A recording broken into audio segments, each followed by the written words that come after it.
Hi friends, welcome to cute family vlogs.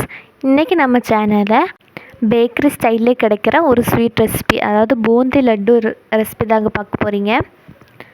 இது வந்து சின்ன குழந்தைங்க பெரியவங்களுக்கு வைக்க ரொம்ப பிடிக்கும் பூந்தி லட்டுனாலே. வாங்க வீடியோக்குள்ளே போகலாம்.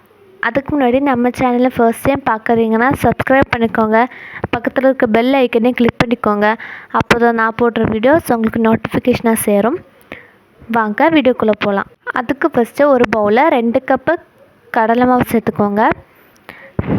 சேர்த்துட்டு இது இப்போ நம்ம தண்ணி ஊற்றி நல்லா மிக்ஸ் பண்ணி எடுத்துடலாம். கொஞ்சம் கொஞ்சமாக தண்ணி ஊற்றி நல்லா மிக்ஸ் பண்ணிக்கோங்க. அதுக்கப்புறம் இது கூட ஒரு 1/4 ஸ்பூன் பேக்கிங் சோடா சேர்த்துக்கோங்க. சேர்த்துட்டு இப்படி மிக்ஸ் பண்ணி எடுத்துக்கோங்க. பாருங்கள், நான் கரண்டியில் காமிக்கிறேன். இந்த குழி கரண்டில் இப்படி நம்ம ஒரு ஸ்டீல் கரண்டில் இப்படி பண்ணும்போது பேக்கில் ஒரு லேயர் ஃபார்ம் ஆகணும். ஸோ அதே மாதிரி தண்ணியாகவும் இருக்கக்கூடாது, கெட்டியாகவும் இருக்கக்கூடாது. ஸோ இதுதான் கன்சிஸ்டன்சி. இதில் இப்போ நாங்கள் எல்லோ கலர் சேர்த்துருக்கோம். கலர் ஆப்ஷனல் தான், நீங்கள் வேணும்னா சேர்த்துக்கலாம். இப்போ இன்னொரு பாத்திரத்தில் 2 கப்பு கடலை மாவுக்கு 2 கப்பு சுகர் சேர்த்துக்கோங்க. சேர்த்துட்டு அதில் அந்த சுகர் மூழ்கிற அளவுக்கு தண்ணி ஊற்றினாலே போதும். சேர்த்துட்டு இது இப்போ நம்ம ஸ்டவ் மேலே வச்சிடலாம். இப்போ நல்லா சுகர் நல்லா டிசால்வ், நல்லா கரையணும். ஸோ அது வரைக்கும் நம்ம வெயிட் பண்ணலாம். அதுக்கப்புறம் இது ஒரு கம்மி பதம் வர்றது வரைக்கும் நம்ம இது வெயிட் பண்ணணும். ஸோ பாருங்கள், இப்போ கொதிக்க ஆரம்பிச்சிடுச்சு. இந்த டைமில் ஒரு 2 ஏலக்காவை இடித்து சேர்த்துக்கோங்க. இல்லை ஏலக்காய் தூள் சேர்த்தாலும் ஓகே தான். சேர்த்துட்டு இது ஒரு தடவை இப்போ நம்ம நல்லா மிக்ஸ் பண்ணிடலாம்.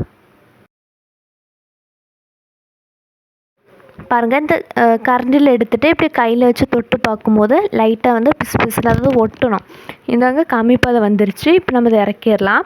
இப்போது இன்னொரு கடாயில் பூந்தி பண்ண போகிறோம். அப்புறம் கடாயில் 1/2 லிட்டர் அளவு எண்ணெய் ஊற்றி வச்சுருக்கோம். நாங்கள் எங்ககிட்ட பூந்தி அச்சு இல்லை. ஸோ அதனால் இப்படி கரண்டிலையும் பண்ணலாம். அப்புறம் இடியாப்பத்தட்டு இருக்குல்ல, ஸோ அதுலேயும் பண்ணலாம். நாங்கள் 2 இதுலேயுமே ட்ரை பண்ணுறோம். பாருங்கள், ஃபஸ்ட்டு இந்த இடியாப்பத்தட்டில் தாங்க பண்ணுறோம். இப்படி மாவு கொஞ்சமாக மேலே ஊற்றிட்டு இப்படி லைட்டாக இப்படி அமர்த்தினாலே போதும். கீழே பூந்தி விழுந்துடும். பாருங்கள், லோ ஃப்ளேமில் வச்சு தான் இது பண்ணணும். இல்லைனா பூந்தி ரொம்ப பொரிஞ்சிடும். ஸோ அது கிறிஸ்பியாக இருக்கும். ஸோ அதனால் லட்டுக்கு அது அவ்வளோவா நல்லா இருக்காது. அதனால் லோ ஃப்ளேமில் வச்சு ஒரு 2 நிமிஷத்துக்கு வச்சாலே போதும். இப்போ நம்ம இதை எடுத்து அந்த சர்க்கரை பாகில் சேர்த்துடலாம். இப்படி செகண்ட் பேட்சையும் ஊற்றிடலாம். இப்போ நாங்கள் செகண்ட் பேட்ச் கரண்டியில் ஊற்றி காமிக்கிறோம். பாருங்கள், எந்த அச்சில் பண்ணினாலும் கவனமாக பண்ணுங்கள். அதுவுமே சேம் ப்ராசஸ் தான். கரண்டியில் கொஞ்சம் கொஞ்சமாக ஊற்றி அமர்த்தும் போது கீழே பூந்தி விழும் அந்த மாவு. ஸோ அது எப்படினாலும் லோ ஃப்ளேமில் வச்சு பண்ணுங்கள். ஒரு 2 செகண்டு வச்சாலே போதும். பாருங்கள், இப்படி மெதுவாக ஊற்றிக்கிடுங்க. ஊற்றிட்டு இது இப்போ 2 நிமிஷம் நம்ம திருப்பி போட்டுடலாம். ஒரு 2 நிமிஷம் வச்சாலே போதும். திருப்பி போட்டுட்டு இது இப்படாமல் அந்த சக்கரை பாகு இருக்குல்ல, ஸோ அதில் இப்போ நம்ம இதை சேர்த்துடலாம். எந்த அச்சில் ஊற்றிட்டோம் அதுக்கப்புறம் ஒரு தடவை கழுவிட்டு தண்ணியெல்லாம் துடைச்சிட்டு தான் நம்ம மறுபடியும் அதை யூஸ் பண்ணணும். இப்படியே நம்ம எல்லா பேட்சஸையும் பொரிச்சு எடுத்துடலாம். அந்த பூந்தியை இப்போ ஒரு மிக்ஸி ஜாருக்கு மாற்றிட்டு இது இப்போ நம்ம குறகுறன்னு இப்போ அரைச்சி எடுத்து வந்துடலாம். ரொம்ப ஃபைன் பேஸ்ட்டாலாம் இருக்கணும்னு இல்லை, குறகுறப்பாக இருந்தாலே போதும். பாருங்கள், இப்போ நம்ம இதை அரைச்சி எடுத்துகிட்டு வந்துடலாம். பாருங்கள், இப்போ நம்ம அரைச்சி எடுத்தாச்சு. இப்போ நம்ம இது கூட சேர்த்துடலாம். இதை அரைக்கும் போது நமக்கு லட்டு பிடிக்கிறதுக்கு கொஞ்சம் ஈஸியாக இருக்கும். ஸோ அதனால தான் இப்போ சேர்த்துட்டு இதை இப்போ நம்ம நல்லா ஒரு தடவை இப்போ நல்லா மிக்ஸ் பண்ணிடலாம். இப்போ இதில் முந்திரி கிஸ்மிஸை வறுத்து போட போகிறோம். ஸோ ஒரு பேனில் நெய் ஊற்றிடுங்க. நெய் ஊற்றிட்டு அதில் கேஷ்யூ நட்ஸ், முந்திரி பருப்பு சேர்த்துக்கோங்க. சேர்த்துட்டு இது இப்போ நம்ம நல்லா மிக்ஸ் பண்ணிடலாம். லைட்டாக கலர் சேஞ்ச் ஆனாலே போதும்.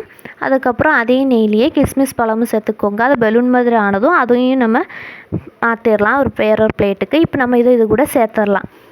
சேர்த்துட்டு இதையும் நம்ம நல்லா சேர்த்து இதோட நல்லா மிக்ஸ் பண்ணிடலாம். மிக்ஸ் பண்ணிவிட்டு இப்படி கொஞ்சமாக எடுத்து இப்படி லட்டு பிடிங்க.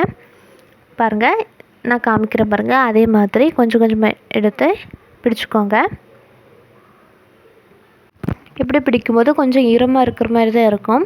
இது கொஞ்சம் நேரம் கழியும்போது காஞ்சிரும். அப்போ ஸோ இது கரெக்டாக தான் இருக்கும். இப்படி எல்லா லட்டையும் இப்போ நம்ம பிடிச்சி எடுத்துடலாம். இவ்வளோ தாங்க லட்டு ரெசிபி ரெடி ஆயிடுச்சு. பாருங்கள், இப்போ லட்டு நான் பிடிச்சி காமிக்கிறேன். உடனே நல்லா சாஃப்டாக ஸ்வீட்டாக இருக்கும். இந்த வீடியோ உங்களுக்கு பிடிச்சிருக்கும்னு நினைக்கிறேன். பிடிச்சிருந்தால் லைக் பண்ணுங்கள் அண்ட் ஃப்ரெண்ட்ஸ் அண்ட் ரிலேட்டிவ்ஸோட ஷேர் பண்ணுங்கள் அண்ட் ட்ரை பண்ணி பார்த்துட்டு கமெண்ட் பண்ணுங்கள். இன்னொரு நல்ல வீடியோவில் சந்திப்போம். டாட்டா, பை பை. தேங்க்யூ ஃபார் வாட்சிங்.